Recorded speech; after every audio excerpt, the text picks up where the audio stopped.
হাজি সাহেবরা এখন দেখেন এই দালালদের কাম,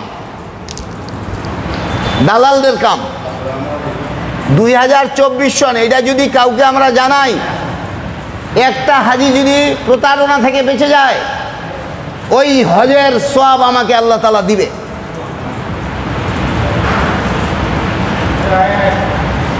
$5,90,000 টাকা দিছে বেচারা, হজে যেতে পারে নাই। আমার মনটা ব্যথিত হয়েছে। 2024 হাজি সাহেবরা, এই হারাম শরীফ আইন কানুন 5 মিনিট আলোচনা, ভালো মতো মনোযোগ দিয়ে শুনেন।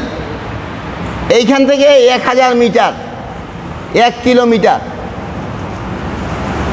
এইটা হলো গভর্নমেন্ট করলো 2024 সনে 9,39,000 টাকা 1 নম্বর প্যাকেজ। 2 নম্বর প্যাকেজ 2 কিলোমিটার 5,79,800 থাকবে এইখানে হাজি। এইখান থেকে আসতে লাগবে 40 মিনিট, এইখান থেকে আসতে লাগবে 15-20 মিনিট, এখান থেকে 35-40 মিনিট। তাহলে 15 মিনিটের মধ্যে আরামসে যাই নামাজ পড়তে পারবে, কিন্তু 40 মিনিটে যাই কষ্ট হবে। এই যে 10,000 দালাল আমার নীলফামারীর হাজি নিবে, আমার বাড়ির বগলের নিয়ে ওরা দিবে নোয়াখালীকে। কারবারটা দেখেন। হ্যাঁ, আমার এদিকের মানুষ আমাকে দিবে, আমার এদিকের মানুষ নিজেই বেচিবি নোয়াখালী। এখন দেখেন এরা কি কাজ করবে। এরা এই 4 জনের কাছে যাবেন। আমরা রংপুরের মানুষ, জানবেন আপনারা ঘটনাগুলা, যে দালাল কত টাকা মারছে। এরা যাবে নোয়াখালী, যাই বলবে ভাই হাজি আমাদেরকে দিছে 4,50,000, এগুলা গরিব মানুষ, খাবার নাই এগুলার। দেখেন না পেপারে উঠে রংপুর মঙ্গা পীড়িত এলাকা, এইগুলা বলবে দালালরা। বহু চালু চালু মাল, নাউজুবিল্লাহ মিনাজ যালিক, আগুন খাচ্ছে। 4,50,000 দিছে, কিন্তু 4,90,000 কত দিছে? 5,90,000 কত দিছে? আরে আপনাদের কচু কাটার 2 জনের নাম বলেন না। এই যে একজন এসছে 5,90,000 দিছে, আরেকজন আসবে 5,90,000। কেন 5,90,000 দিল? প্যাকেজ তো ছিল 5,79,800।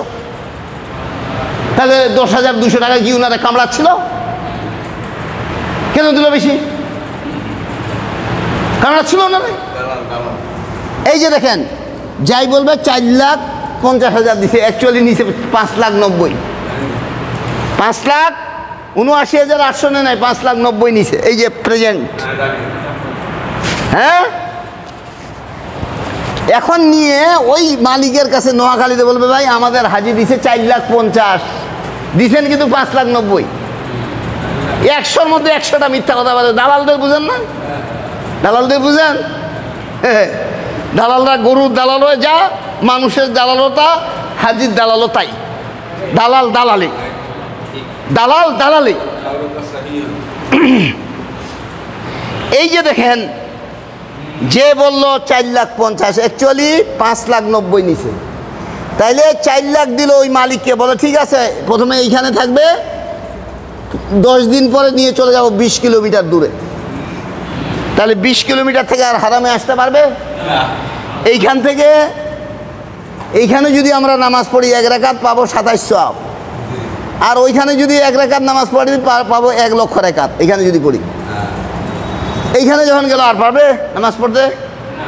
হ্যাঁ, তো এই যে পুরা টাকাটা নিল 1,90,000, 5,90,000, 1,90,000 পকেটে রেখে 4 লক্ষ দিল এজেন্সিকে, 1,90,000 দালালটা রাখলো পকেটে। এই দালালরা আবার কীরকম হয়েছে জানেন? ওই রংপুরের বড় দালালটা, ওইটা বলছে এই তুই নীলফামারীর দালাল, তোকে আমি 30,000 দিব পার হাজি। তুই আবার ওই এলাকায় এলাকায় সাব দালাল তৈরি কর, ওরা পাবে 20,000। আবার তুই এই গ্রামে গ্রামে দালাল ঠিক কর, ওরা পাবে 10,000। এরকম করে ওর 80,000 টাকা চলে যায়। কত? 80। তাহলে থাকে 1 লাখ দালালের। 1 লাখ দালালের পকেটে থাকার কারণে এই কষ্টটা করে হাজিরা। কি করে?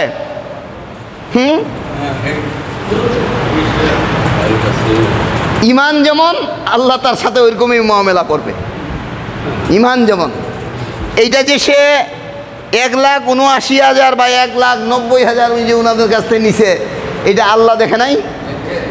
দেখছে না দেখে নাই?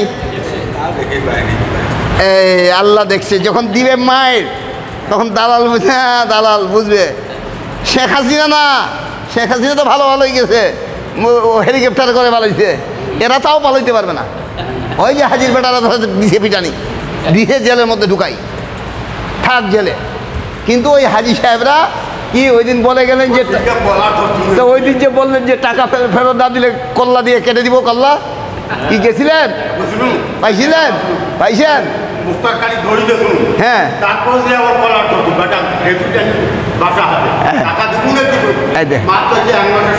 দেখেন হাজি সাহেব 1 মাস না, ওনার 1 মাস সময়। তো আমাকে এই বাচ্চু ভাই বলতেছিল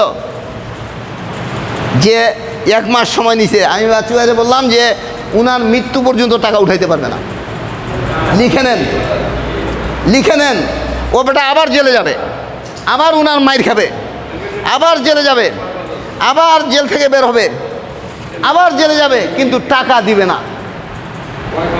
দালাল শেষ।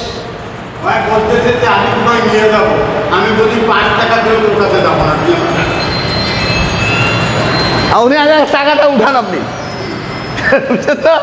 তো হাজি সাহেবরা দেখেন এই দালালের কারবার।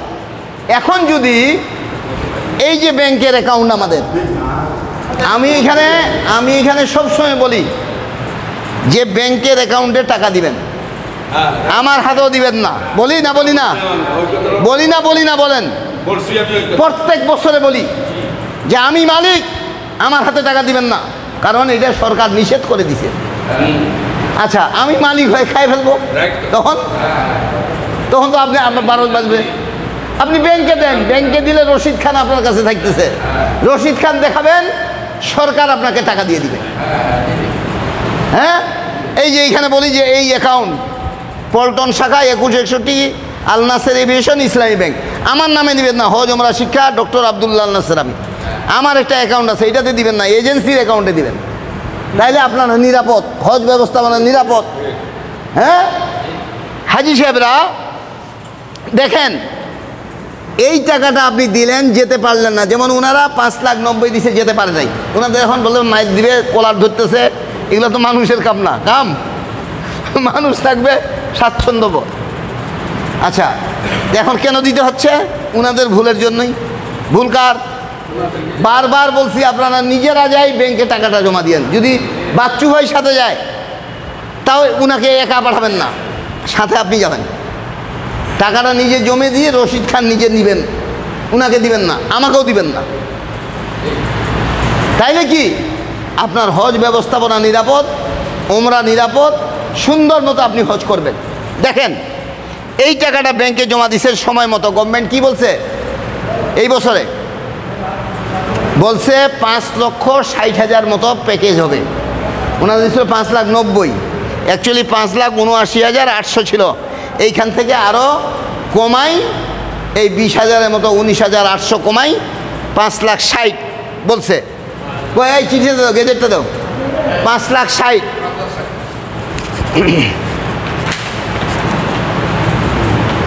তা 5,60,000-এর মধ্যে কি বলছে বলেন? এটা প্রথমে আমরা বুঝতে ভুল করি, বুঝতে কি করি ভুল। এখনও প্যাকেজ হয় নাই। বলে কেন প্যাকেজ এখনও দেয় না সরকার? বলে কেন দেয় না? আরে ভাই, এখানে তো একটা বিদেশি রাষ্ট্রের সাথে ব্যাপার, ওইখানে যাবে ধর্মমন্ত্রী, ধর্ম উপদেষ্টা, ওইখানে কি চুক্তি করবে।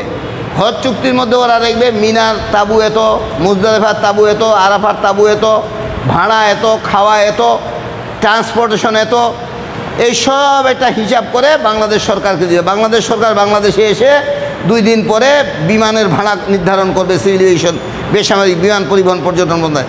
তারপর করার পর দিবে, তখন গভর্নমেন্ট বলবে যে 5,20,000 টাকা হইল এইবার। এখন গভর্নমেন্ট বলছে একটা মিটিং করছে, এই মিটিংয়ে বলছে এটা আমরা বুঝি না, এই যে আগামী 12ই আগস্ট 2024 তারিখ হতে ই হজ সিস্টেমে ভাউচার মূলে সরকারি ও বেসরকারি উভয় মাধ্যমের জন্য গমনেচ্ছুদের হজ পালনে সম্পৃক্ত ব্যাংকে 30,000 টাকা জমা দিয়ে প্রাক নিবন্ধন করতে হবে।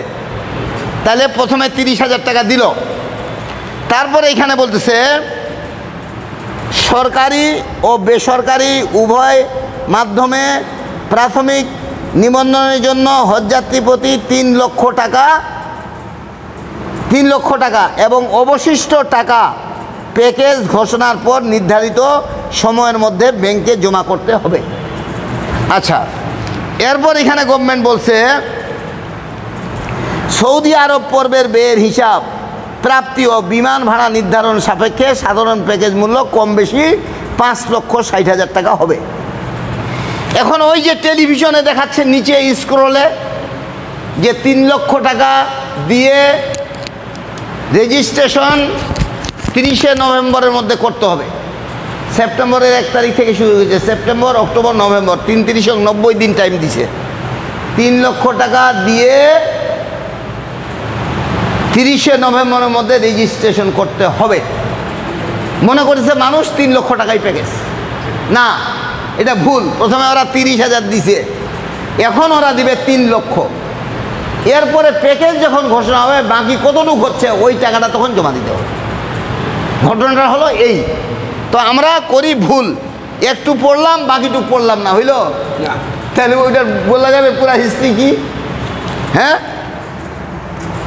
তো হাজি সাহেবরা মনে করেন এই টাকাটা আপনি দিলেন ব্যাংকে সময় মতো, এইটা প্যাকেজ করছে, এইবার 5,60,000, তাহলে 5,60,000 দিতে হবে, বা আরও 20,000 কমাইতে পারে, এটা এখনও ফাইনাল হয় নাই। তাহলে 30,000 দিল, পরে 3 লাখ দিল, তাহলে 5,30,000 প্যাকেজ হলো। তাহলে বাকি আর কত থাকলো ওই টাকাটা জমা দিবে, ওই টাকাটা জমা দিবে। এখন যদি এই টাকাটা জমা দেয় পুরা 3 লাখ বাকি টাকা সময় মতো, আর এই এজেন্ট যদি নিয়ে না যায়, তাইলে ওই 2021 সনে হজ ওমরা আইনের 12 ধারা অনুযায়ী ওই এজেন্সির 50 লক্ষ টাকা জরিমানা হবে। কত টাকা? 50 লক্ষ টাকা। ওই এজেন্সি কোনো কোর্ট কাচারিতে যাইতে পারবে না, এজেন্সিকে টাকা পরিশোধ করতে হবে।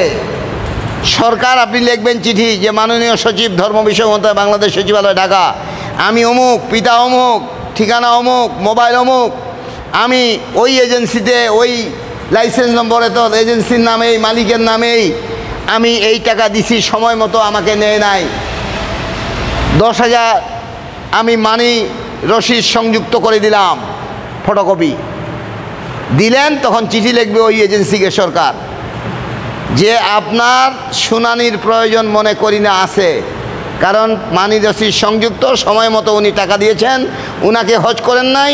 2021 সনের হজ ওমরা আইনের 12 ধারা অনুযায়ী আপনাকে 50 লক্ষ টাকা জরিমানা করা হয়েছে। এত তারিখের মধ্যে এই ট্রেজারি চালানযোগে বাংলাদেশ ব্যাংকে জমা দেন, অন্যথায় আপনার লাইসেন্স বাতিল, জামানত বাজেয়াপ্ত। হ্যাঁ, তো এখন গভর্নমেন্ট বলে দিল, টাকা জমা দিল, এই টাকাটা তখন উনাকে ফেরত দিল যে দিছে টাকাটা, যে ওই লাইসেন্স বাতিল, জামানত বাজেয়াপ্ত, হাজি সাহেব এবার হজ করতে পারলেন না, আগামীতে হজে যাইয়েন। উনাদের মতো মারামারি টাকাটা কি কোলার টানাটানি করতে হবে না? হবে? তাহলে হজ ব্যবস্থাপনা নিরাপদ। 1,35,000 টাকা ওমরা চুরি করে না করলে, চুরি করে করলে 1,10,000, আর চুরি না করলে 1,35,000। তা চুরি করাটা গভর্নমেন্ট ধরে না।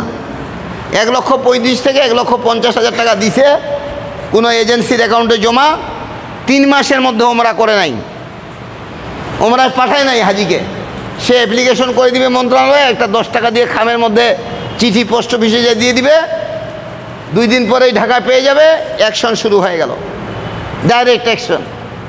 হ্যাঁ, ওই এজেন্সিকে বলবে রসিদ পেয়ে গেছি, শুনানির প্রয়োজন নাই, আপনার এজেন্সিকে হজ ওমরা আইনের 21 ধারা অনুযায়ী 15 লক্ষ টাকা জরিমানা করা হলো। কয় লাখ? ওমরার ক্ষেত্রে 15 লাখ, হজের ক্ষেত্রে 50 লাখ। তাহলে এটা ভালো হয়েছে না খারাপ হয়েছে? তো এরপরে আমরা বুঝি না, হ্যাঁ এরপরে কি আমরা বুঝি না, উনি থাকে নাই, উনি আমার প্রশিক্ষণে আসে নাই, আমি বুঝাইছি না এরকম কারো হাতে টাকা দিবেন না। আমি বললাম যে কেন আপনি করলেন, দেখেন তাই এই জন্য আমরা কি বলেন এজেন্সির অ্যাকাউন্টে টাকা জমা দিব, হাজি সাহেবরা এজেন্সির অ্যাকাউন্টে টাকা জমা দিব, আমরা কোনো হাতে টাকা দিব না, মালিককেও দিব না, আমি মালিক আমাকেও দিবেন না।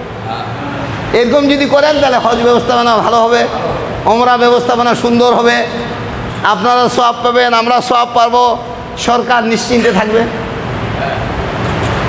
ঠিক কি ঠিক না? কোনো টেনশন নাই, সরকারের কোনো টেনশন নাই, হাজির কোনো টেনশন নাই, এজেন্সির যে টাকা আছে হাজির আমাকে তো এখন দিতেই হবে, দিয়ে আমি গভর্নমেন্টের ঘরে।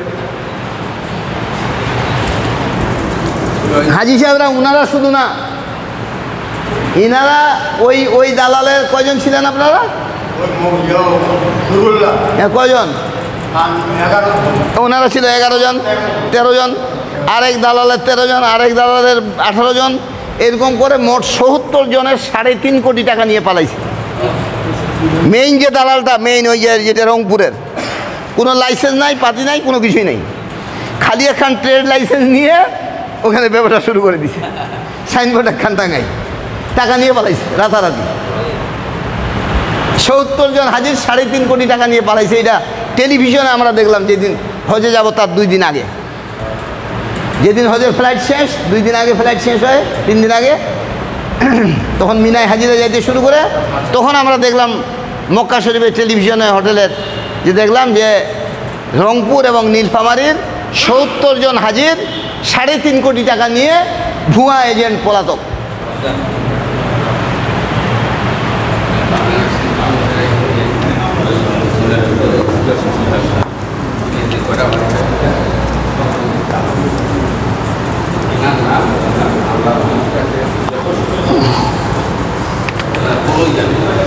হাজি সাহেবরা হজ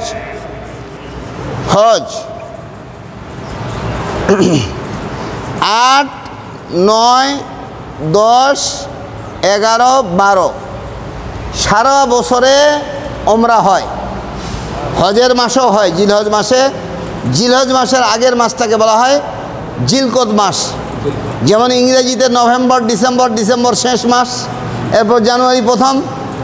আরবিতে হজের মাসকে বলা হয় 12 মাস, হজের মাসের আগের মাসটাই জিলকদ মাস। যে জিলকদও তো আমাদের ওমরার প্যাসেঞ্জার থাকে, হজের মাসেও থাকে, কিন্তু হজ হলো এই 5 দিন, 3টা ফরজ, 6টা ওয়াজিব, বাইতুল্লাহ, মসজিদ আল হারাম, সাফা মারোয়া, মাকাম ইব্রাহিম, আল্লাহর ঘরের দরজা, হজরে আসওয়াদ পাথর সবুজ বাতি, মিনা, আজাবের স্থান মুজদালেফা, রিং রোড, আরাফার ময়দান। রিং রোড, আরাফার ময়দান। হ্যাঁ হাজি সাহেবরা, হজের ফরজ 3টা, এইটা আমার হোটেল। ওমরা করার সময় যখন আমরা হাজি হজে যাব, ঢাকা এয়ারপোর্টে ওমরার নিয়তে এহরাম বাঁধছিলাম। এখন হজের যে হজেরটাতে আমরা আমাদের মক্কা শরীফের যে হোটেল, এইটাই আমাদের মিকাত। এই মিকাতে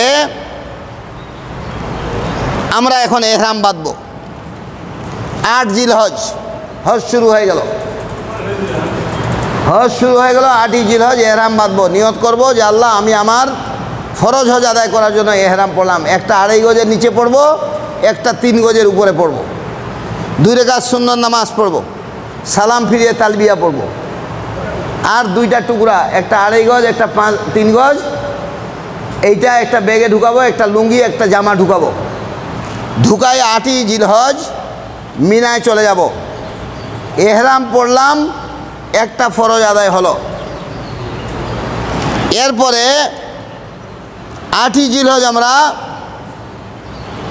মিনায় চলে যাব। 8ই জিলহজ মিনায় অবস্থান করা হাজিদের জন্য সুন্নত।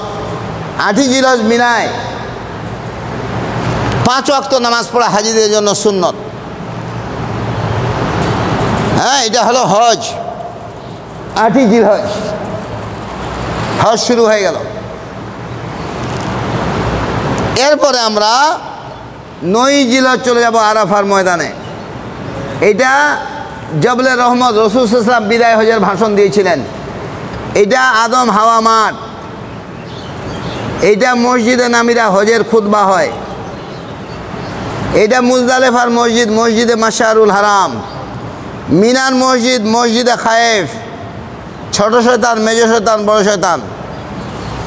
5 দিনে 4টি জায়গার মধ্যে 9টি কাজ সম্পন্ন করলে হজ হয়ে যাবে। 5 দিন 4 স্থান 9 কাজ। আমরা ইহরাম পড়লাম, একটা ফরজ আদায় হলো। এরপরে আমরা 9ই জিলহজ আরাফার ময়দানে চলে যাব। 9ই জিলহজ আরাফার ময়দানে অবস্থান করা ফরজ। আল্লাহ রাসূল সাল্লাল্লাহু আলাইহি ওয়াসাল্লাম বলেন, এই দুনিয়ার জমিন থেকে প্রথম আসমানের দূরত্ব 500 বছরের রাস্তা। যদি একটা দ্রুতগামী আরবি ঘোড়া হয়, দক্ষ ঘোড়সাওয়ার হয়, একদিন অতিক্রম করবে 1 দিনের পথ। এমনিভাবে 500 বছর দৌড়াইলে প্রথম আসমানে যাবে। আল্লাহ তাআলা প্রথম আসমানকে 500 বছরের ঢালাই দিয়েছে। আবার 500 বছরের শূন্যতা দ্বিতীয় আসমান। এইভাবে সাবা সামাওয়াত, 7 আসমান। এরপর 70,000 বছরের শূন্যতা দিয়ে আল্লাহ তাআলার আরশ। আল্লাহ আরশে বসে আছে। বিসমিল্লাহির রহমানির রহিম। আল্লাযীনা ইয়াহমিলুনা আল-আরশা ওয়া মান হাওলাহু ইউসাব্বিহুনা বিহামদি রাব্বিহিম ওয়া ইউমিনুনা বিহি ওয়া ইস্তাগফিরুনা লিল্লাযীনা আমানু রব্বানা ওয়াসিতা কুল্লা শাইইন রাহমাতাও ওয়া ইলমা ফাগফির লিল্লাযীনা তাবু ওয়াত্তাবাউ সাবিলাকা ওয়া কিহিম আযাবাল জাহিম। বলে যে আমার আরশকে 8 জন ফেরেশতা বহন করতেছে। শত শত কোটি ফেরেশতা আমার আরশের চারিদিকে তাওয়াফ করিতেছে। শত শত কোটি ফেরেশতা,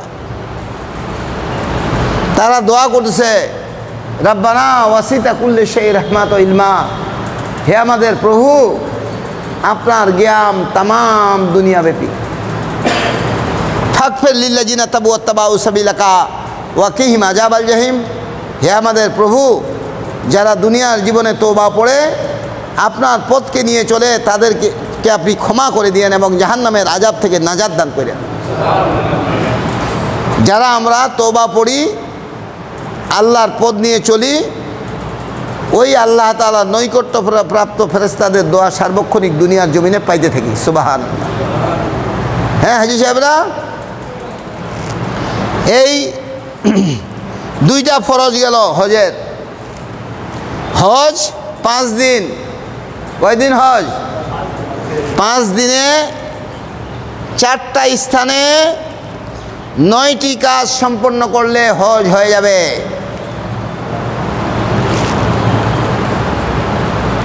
আমরা 8ই জিলহজ ইহরাম বাঁধলাম। 2টা ইহরাম, 2টা জামা কাপড় নিয়ে চলে গেলাম। 8ই জিলহজ মিনায় অবস্থান করা সুন্নত। 8ই জিলহজ মিনায় 5 ওয়াক্ত নামাজ পড়া সুন্নত। আমরা ইহরাম পড়লাম, একটা ফরজ আদায় হলো। 9ই জিলহজ আমরা চলে গেলাম আরাফার ময়দানে। 9ই জিলহজ আরাফার ময়দানে অবস্থান করা ফরজ। এই যে দোয়া করলো ফেরেশতারা, আল্লাহ তাআলার কাছে 365 দিনের মধ্যে হজের দিনটা প্রিয় দিন, ইয়াউমুল আরাফার দিবস। কেতাবে আছে এই দিনে অসংখ্য জাহান্নামীকে মুক্তি দান করে জান্নাতের মধ্যে দাখিল করেন। সুবহানাল্লাহ ওয়া বিহামদিহি সুবহানাল্লাহিল আযীম। হাজী সাহেবরা, এই দিনে আল্লাহ তাআলার বিশাল বাহিনী। আমরা যৌবনকালে বলছি, এই বেটা ফু দিয়ে উড়াই দিব। ফু দিয়ে একটা লোম উড়াইতে পারবে? হ্যাঁ, আল্লাহ তাআলার একটা বাহিনী বসে আছে। 1500 বছরের ঢালাই প্রথম আসমান। বিসমিল্লাহির রহমানির রহিম। ইজা সামাউ ফাতারাত ওয়া ইজাল কাওয়াকিবু তাসারাত ওয়া ইজাল বিহার ফুজ্জিরাত ওয়া ইজাল কুবুর বাউসিরাত। হ্যাঁ, বলছে ওই দিনে ইয়াউমুল আরাফার দিবসের আল্লাহ তাআলার বিশাল বাহিনী। কেমন বাহিনী? যে একটা বাহিনীকে আমি সিংহা নিয়ে দাঁড় করে রেখেছি, সে সিংহায় ফু দেওয়ার হুকুম দিব আমি। সিংহায় ফু দিবে, বিসমিল্লাহির রহমানির রহিম, ওয়া নুফিখা ফি সূরি ফাইজাহুম মিনাল আজদাসি ইলা রাব্বিহিম ইয়ানসিলুন। সিংহায় ফু দিবে, 7 আসমান, গ্রহ, চন্দ্র, নক্ষত্র, জমিন, পাহাড়, পর্বত ধ্বনিত তুলার ন্যায় উঠতে থাকবে, ধ্বনিত তুলা। তাহলে কত বড় শক্তি, কত বড় বাহিনী!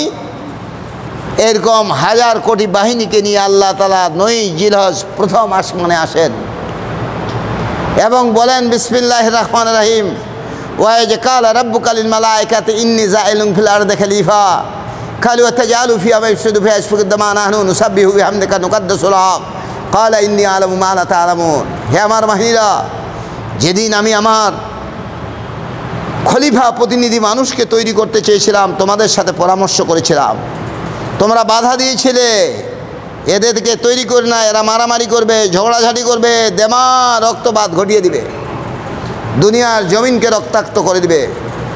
ক্বালা ইন্নী আ'লামু মা লা তা'লামুন, আমি বলেছিলাম আমি যা জানি তোমরা তা জানো না। বলো আমার বাহিনীরা, আমার বান্দাবান্দিরা আজকে কি করতেছে? বলে হ্যাঁ আমাদের প্রভু, আপনার বান্দাবান্দিরা কাফনের কাপড় পরিধান করে এলোমেলো এসে ধুলো ধূসরিত শরীর নিয়ে এসে বলছে লব্বেক আল্লাহুম্মা লব্বেক, লব্বেক লা শারীকা লাকা লব্বেক, ইন্নাল হামদা ওয়ান নি'মাতা লাকা ওয়াল মুলক লা শারীকা লাক। আপনার বান্দাবান্দিরা বলছে আমরা হাজির, হে আমাদের প্রভু আমরা হাজির, আপনার কেহই অংশীদার নাই, সমস্ত প্রশংসার মালিক আপনি, সমস্ত নিয়ামতের মালিক আপনি, সমস্ত রাজত্বের মালিক আপনি, আপনার কেহই অংশীদার নাই। এই ঘোষণাই আপনার বান্দাবান্দিরা দিচ্ছে আজকে। বলে তোমরা সাক্ষী থাকো, আমার বান্দাবান্দিদের গুনাহের পরিণাম যদি পরিমাণ যদি সমুদ্রের ফেনার মতো হয়, সবাইকে মাফ করে দিলাম। আরাফার ময়দানে হাজি আছে, সে নিষ্পাপ, আরাফায় বসে আছে। হাদিসে এসছে যদি মনে করে আমার গুনাহ মাফ হয় না, এটা একটা শক্ত গুনাহ, এই জন্য আরাফায় বসে আছে, তার গুনাহ মাফ। ওয়া কালা রাসূলুল্লাহ সাল্লাল্লাহু আলাইহি ওয়াসাল্লাম মান হাজ্জা লিল্লাহি ফালাম ইয়ারফাস ওয়া লাম ইয়াকসু রাজা কওমিন ওয়ালাদাতু উম্মু ওয়া কাম আলাইহিস সালাতু ওয়াস সালাম। আল্লাহ রাসূল সাল্লাল্লাহু আলাইহি ওয়াসাল্লাম বলেন যে আল্লাহ তাআলা সন্তুষ্টি হজ করে, উহাতে কোনো ফায়সা কথা কাজ করে না, সে হজ থেকে এইভাবে নিষ্পাপ প্রত্যাবর্তন করে এইমাত্র মায়ের গর্ভ থেকে জন্ম নিল, নিষ্পাপ শিশু। সুবহানাল্লাহ, সুবহানাল্লাহ, আল্লাহু আকবার। হাজী সাহেবরা, সন্ধ্যা পর্যন্ত আমরা এখানে থাকব, ফরজ। সন্ধ্যার পরে চলে আসবো মুজদালিফায়।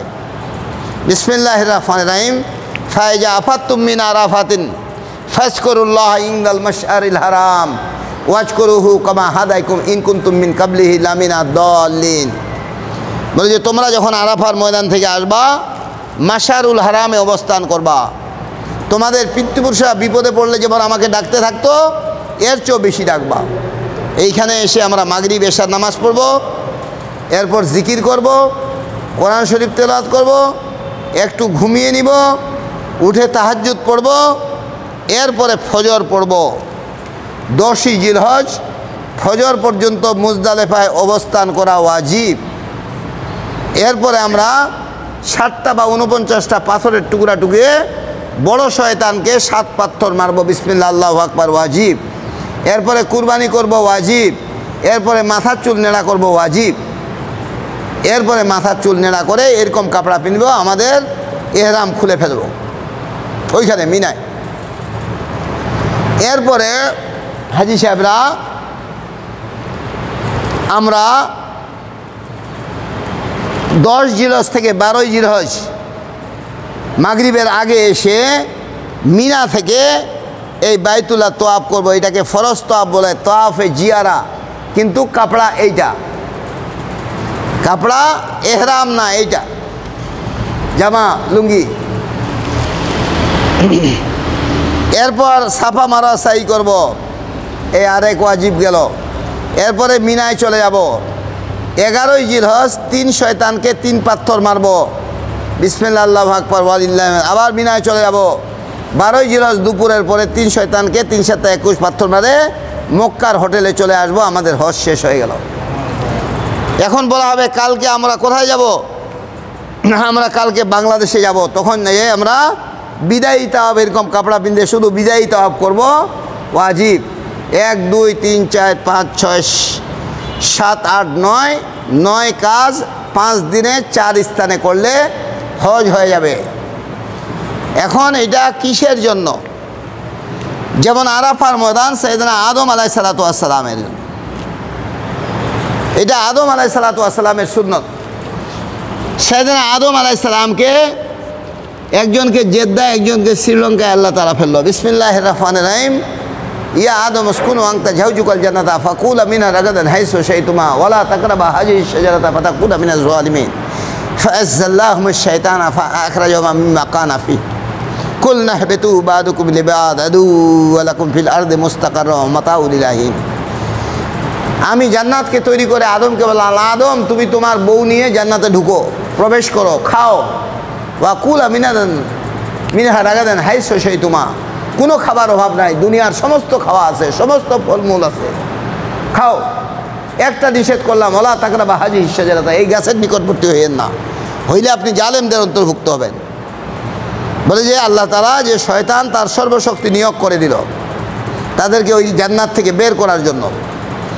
এরপরে জান্নাত থেকে বের করার জন্য বিবি হাওয়াকে নিয়ে যেয়ে গাছের ফল খাওয়াই দিল। বিবি হাওয়ার প্ররোচনা আদম আলাইহিস সালামও খাইয়ে ফেলল। আল্লাহ তাআলা রাখলো, ইয়া আদম তাহলে না, শয়তান তাহলে না, কুলনা বেতু বা'দুকুম লিবা'দ আদুওয়া লাকুম ফিল আরদি মুস্তাকাররুম ওয়া মাতাউন ইলা হিন, যাও আমার জান্নাতে থাকতে পারবা না, যাও দুনিয়ার জন্য কিছু জীবন উপকরণ দিলাম, ওইখানে যাও, দুনিয়ার মধ্যে থাকো। এই চলে গেল একজন আদম আলাইহিস সালামকে এইরকম, আর বিবি হাওয়াকে 7000 কিলোমিটার দূরে, একজন জেদ্দায়, একজন শ্রীলঙ্কায় 7000 কিলোমিটার, 4টা সাগর, বঙ্গোপসাগর, আরব সাগর, ভারত সাগর, খালিজ সাগর। প্রায় 300 বছর পর 2 স্বামী স্ত্রীর সাক্ষাৎ হয়েছিল এই জায়গায়, এই জায়গায়, এই জায়গায়। এটাকে বিবি হাওয়া আদম মাঠ বলা হয়। এইখান থেকে ওরা তওবা পড়তে পড়তে এই জায়গায় এসে নামাজ পড়লো, কান্নাকাটি করলো, আল্লাহর কাছে এত প্রিয় হলো কিয়ামত পর্যন্ত আনেওয়ালা হাজিদের জন্য আরাফাতের ময়দানে অবস্থানকে ফরজ করে দিলেন। হাজি সাহেবরা সন্ধ্যার দিক চলে গেল, আদম আলাইহিস সালাম এইখানে আসলো, এসে দোয়া করলো, রাব্বানা যালামনা আনফুসানা ওয়া ইল্লাম তাগফির লানা ওয়া তারহামনা লানাকুনান্না মিনাল খাসিরিন। আল্লাহ তাআলা গায়েবী আওয়াজ দিলেন, হে আমার নবী, আপনার দোয়াকে কবুল করেছি, আবার জান্নাতে দেওয়ার প্রতিশ্রুতি দিলাম। এই যে এইখানে, এইটা হলো হযরত ইসমাঈল আলাইহিস সালামের ঘটনা। এটা হযরত ইব্রাহিম ইসমাঈল আলাইহিস সালামের ঘটনা। কাবাঘর নির্মাণের জন্য আল্লাহ তাআলা হযরত ইব্রাহিম আলাইহিস সালামকে হুকুম দিলেন। হুকুম দেওয়ার পরে তারা 2 বাপ বেটা হযরত জিবরাইল আলাইহিস সালাম সহ 3 জন মিলে কাবাঘর নির্মাণ করলেন। দোয়া পড়লেন, রব্বানা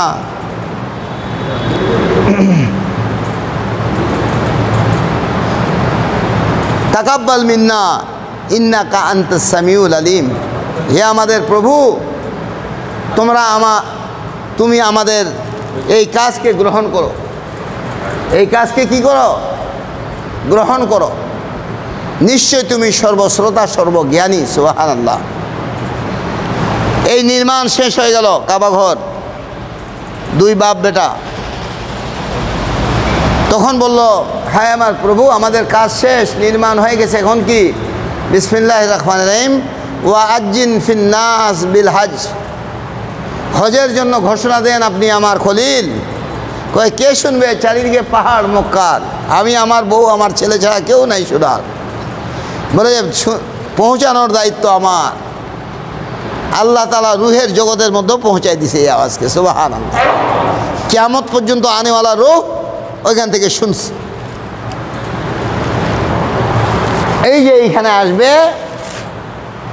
ওইখানেই আল্লাহ তাআলা বলছে লে ইয়া সাধু মানাফি আলাহুম, তারা এইখানে এসে নিজেদের লাভ দেখবে, ফায়দা দেখবে।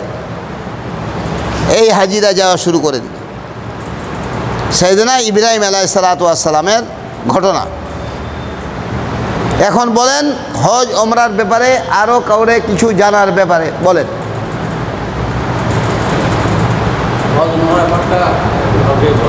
হ্যাঁ, কোন জিনিসটা?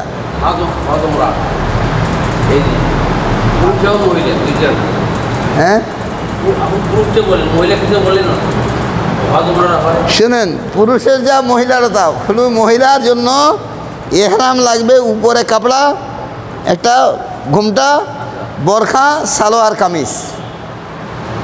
মহিলার জন্য সেলাইযুক্ত কাপড়া, পুরুষের জন্য সেলাইবিহীন কাপড়া, এইটুকু শুধু পার্থক্য।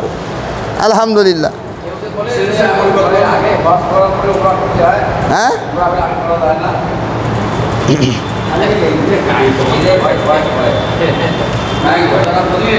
ভাই ভাই শুনেন ভাই, ঠিক ঠিক বলছে ওনারা, খারাপ বলে নাই। না না, ওনারা ঠিকই বলছে। শুনেন শুনেন শুনেন শুনেন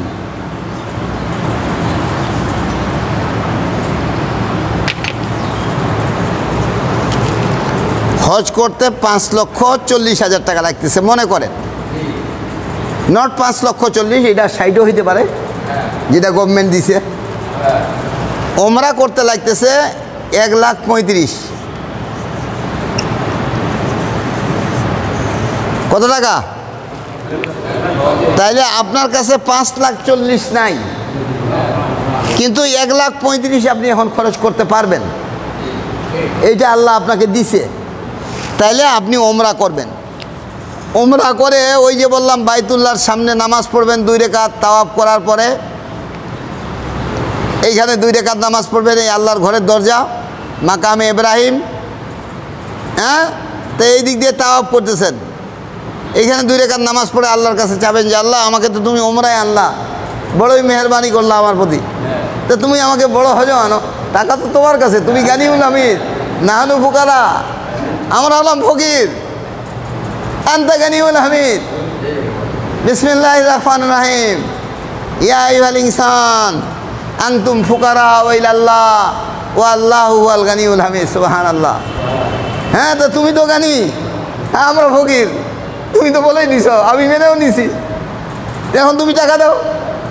তো যখন 1,35,000 টাকা থাকলো তখন সে ওমরা করলো, কিন্তু এই টাকাটা আছে তখন ওমরায় গেল, এইটা ঠিক হবে না। হ্যাঁ বুঝেন, মাসালা বুঝেন। এক মাসালা আছে আবার, যে কি নিয়তটা তার। বিসমিল্লাহির রহমানির রহিম, ইন্নামাল আমালু বিন্নিয়াত। নিয়ত হলো বুখারী শরীফের প্রথম হাদিস। নিয়তটা কি? নিয়ত আছে আমার যে আমি আগে ওমরাটা করি, শিখে আসি। টাকা তো আল্লাহ দিছেই, 1,35,000 দিছে, 5,40,000 দিছে, তো 1,35,000 ওমরাটা করে শিখে আসি, তারপরে হজটা ভালো মতো ইনশাল্লাহ করবো। ঠিক আছে, ওমরা করেন, এই হলো ব্যাপার।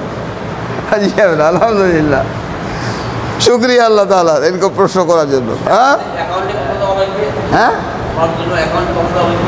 কিসের জন্য? হজ না ওমরা? ওমরা। ওমরা 1,35,000 দিবেন। শুনেন, এটা হলো 1,35,000 ওমরার, বুঝেন, এইটা হলো জেনুইন ওমরা। আর যদি চুরি করে ওমরা করতে চান তাহলে 1,10,000 দিবেন। কত দিবেন? 1,10,000। কারণ আমরা দালাল না। আমরা কি দালাল না? আমরা আপনাকে গোপন করে আপনার পাসপোর্টটা কোনো হালে নিয়ে এগুলা কাজ করব না আমরা। ঠিক আছে, শুনেন, এখন বলেন যে এই চুরি করে আবার কেমন করে? হাজি সাহেব, চুরি করে কেমন করে? এখন বুঝেন, এই যে চুরি, হজ করে 2.5 লক্ষ, আর উমরা বলে হচ্ছে ৭৭,০০০। ওমরা ৭০ না 85 নিয়ে যাবে আপনাকে। ফেসবুকে আমি দেখলাম আজকে 50,000 ওমরা, তো 50,000 চলে যাবেন। ঠিক আছে, হ্যাঁ এটা দেখেন তো, এই লেখায় সব ইয়েতে দিছি তো, পেপারেও দিছি। হ্যাঁ কোন পেপারটা আমার একটু দেখান তো।